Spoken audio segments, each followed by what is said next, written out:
विठ्ठलाच्या वारीत मिळे ना वाट. आईला आपटी गावावरनं भोरला आलोय. इकडे जायला तिकडे डीजेचा आवाज, इकडे जावं डीजेचा आवाज. नुसते माझे कान नुसते म्हणजे बधी झालेत. काय करू काय सुचना या वयात. बाबा तुम्ही एवढ्या रात्रीच इथं काय करताय? काय नाही बाळा, या उतार वयात आलो होतो भोरला. म्हातारपणाच्या वयात ते डीजे डॉल्बी बघायला मिळतात. आमच्या वयात पारंपरिक खेळ असायचं, ढोल लेझिम पथक असायचं, तिथे आम्हाला भारी भारी वाटायचं. आता काय राहिलं नाही बघा. तर काय ते कार्यक्रम असेल म्हणून बघायला आलो. अहो बाबा, आपल्या भोरमध्ये जानाई देवी यात्रा उत्सव कमिटीने छान आपल्या पारंपरिक खेळांचं आयोजन केलेलं आहे. अरे बाबा र देव पावला. आमच्या काय जुन्या आठवणी आता उजाळा मिळणार आणि मला पारंपरिक खेळ मला बघायला मिळणार. अहो बाबा, आता तुमच्या जुन्या पारंपरिक खेळांच्या आठवणींना पुन्हा उजाळा मिळणार. चला मी तुम्हाला दाखवतो.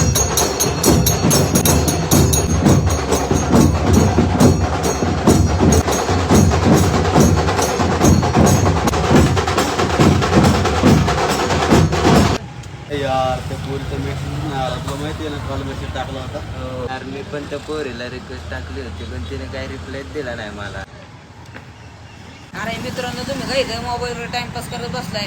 आपल्या भोरमध्ये पारंपरिक खेळांचं आयोजन केलेलं आहे. चला आपण तिकडे जाऊ. ते काय ते पोरीमध्ये ठेवले आपलं, जाऊ खेळ बघायला, पारंपरिक जुन्या काळातले खेळ बघायला, त्याच्यात मजा येईल आपल्याला.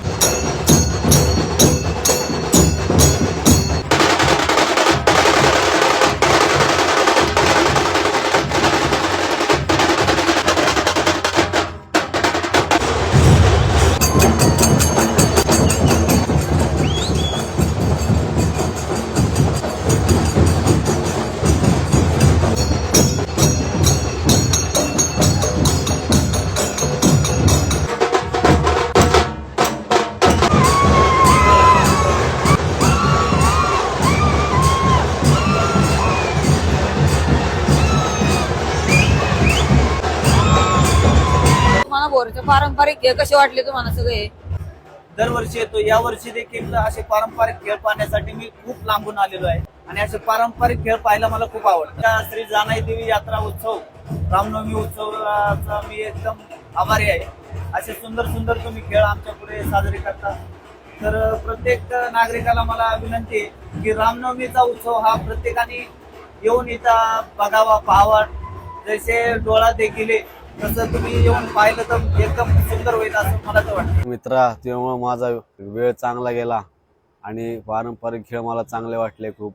देवी यात्रेचे कमिटीचे खूप खूप आभार. या आमच्या ऐतिहासिक भोरमध्ये युवा पिढीसाठी जुन्या पारंपरिक खेळाची खरी गरज आहे.